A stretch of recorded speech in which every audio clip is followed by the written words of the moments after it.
Hello students, welcome back to study with Simran. तो हमने अपना जब पार्ट 2 करा था एनपीओ का वीडियो में, तो हमने वो जो पार्ट 2 किया था वो हमने सब्सक्रिप्शन का अकाउंट समझा था, सब्सक्रिप्शन का टेबल समझा था और हमने कोई सब्सक्रिप्शन का रियल वैल्यू क्वेश्चन नहीं किया था। तो आज आई थॉट क्यों ना एक सब्सक्रिप्शन का क्वेश्चन भी हो जाए, जिससे आपको आपके जो अकाउंट्स में कैसे कैसे जो अमाउंट जाएगा वो आपको सारा क्लियर हो जाए। तो सी, मैंने एक छोटा सा क्वेश्चन पिक करा है जिसमें गिवन है subscription received during the year 1 lakh.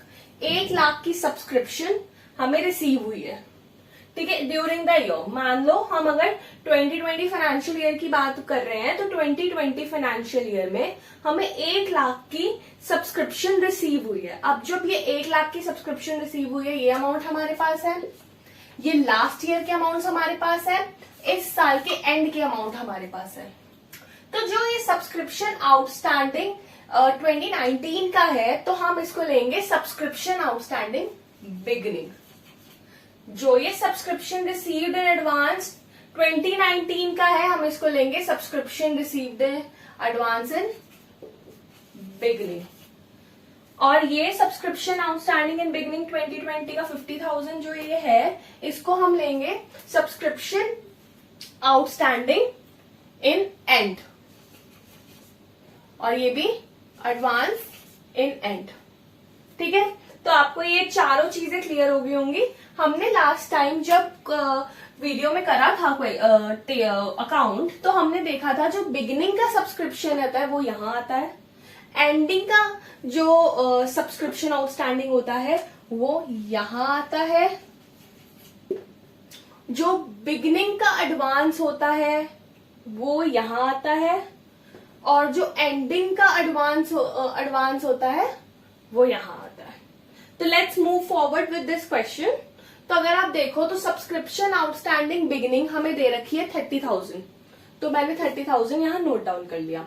Subscription outstanding at and मुझे दे रखी है 50,000, तो मैंने 50,000 यहां नोट कर लिया।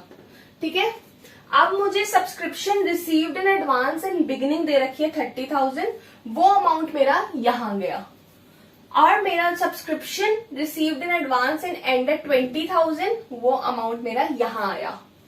अब मेरे को जो ये 1 लाख मिला था, ये जो 1 लाख मेरा ड्यूरिंग द ईयर था, ये ड्यूरिंग द ईयर वाला जो 1 लाख है मेरा बाय बैंक अकाउंट करके यहां पर आ गया। क्लियर? ठीक है, अब आपको पता लग गया क्या क्या अमाउंट क्या आया। हमने पिछली बार भी जब एक चीज पढ़ी थी तो हमें पता था कि हमें इसकी वैल्यू निकालनी है। तो इसकी वैल्यू निकालने के लिए हम सिंपली क्या करते हैं, इसको तीनों को ऐड करा, which is 1,30,000, 1 lakh plus 30,000, 1,30,000 plus 50,000, 1,80,000। Then हम इनको ऐड करते हैं, विच इज 30,000 प्लस 20,000, 50,000। ठीक है, आपको पता है कि अकाउंट्स में दोनों साइड इक्वल अमाउंट आना है, 1,80,000, 1,80,000।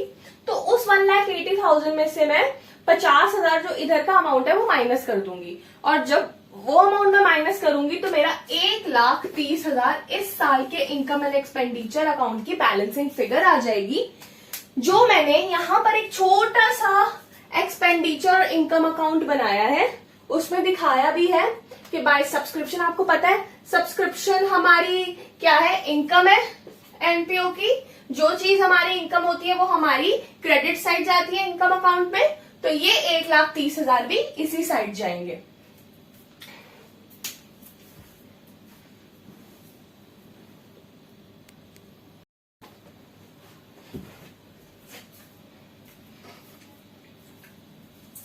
सो टुडे आई थॉट कि हम सब्सक्रिप्शन का क्वेश्चन कर ही रहे हैं, तो why not we picks funds also, या फंड्स या डोनेशंस ऑल्सो।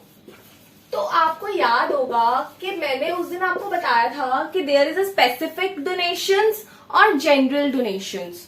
तो जो जनरल डोनेशन होती है ये एनजीओ या एनपीओ की मर्जी होती है कि वो कहां पर यूज करें, लेकिन जो स्पेसिफिक डोनेशन होती है, जैसे कि मैंने यहाँ स्पोर्ट्स फंड ले लिया, तो एक स्पेसिफिक डोनेशन है फॉर स्पोर्ट्स ओनली।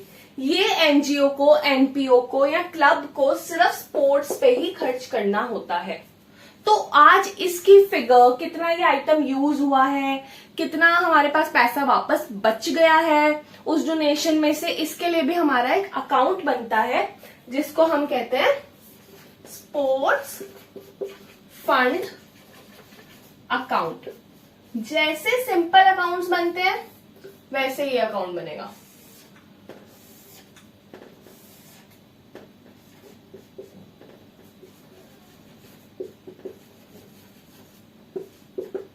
तो अगर आप यहाँ पे देख रहे होगे कि आपको यहाँ पे कुछ 5 चीजें गिवन है, sports fund, donation to sports fund, expenses for sports event, investment in sports event, sports item purchased. तो अब इन 5 चीजों से हमें निकालना है कि हमारा स्पोर्ट्स का क्या फंड रह गया रिटर्न में। तो जो हमारा ये गिवन हुआ है हमें टू स्पोर्ट्स फंड करके हम इसको इस साइड लिख देंगे, जिसकी वैल्यू हमें गिवन है 80,000। फिर उसमें वो सारी चीजें हमें ऐड करनी है जो हमें मिल रही है, और इसमें से वो सारी एक्सपेंसेस हमें माइनस करने हैं जो हमारे जा रहे हैं। तो इसमें मैं ऐड करूंगी डोनेशन। डोनेशन मिली आपको which is 1 lakh.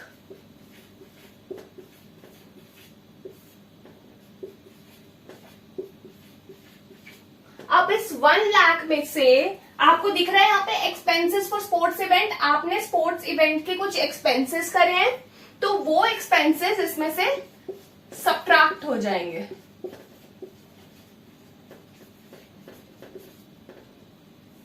Which is 30,000। और इन्वेस्टमेंट इन स्पोर्ट्स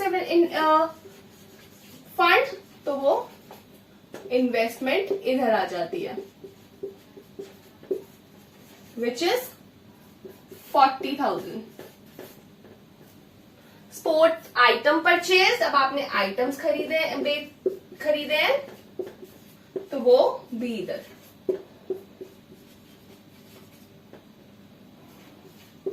सब्ट्रैक्ट होने। अब आप देख रहे हो कि जो आपका स्पोर्ट्स फंड का आइटम अमाउंट है वो कितना रह गया, 1,80,000 माइनस 30 माइनस 60 विच मीन्स 90,000। तो अब हमारे स्पोर्ट्स फंड में डोनेशन मिलने के बाद और ये सारे खर्चे होने के बाद हमारे पास 90,000 बच रहे हैं, 90,000 बच रहे हैं।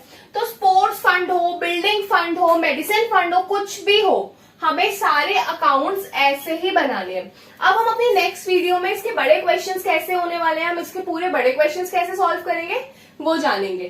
तो आई होप ये आपको वीडियो पसंद आई होगी।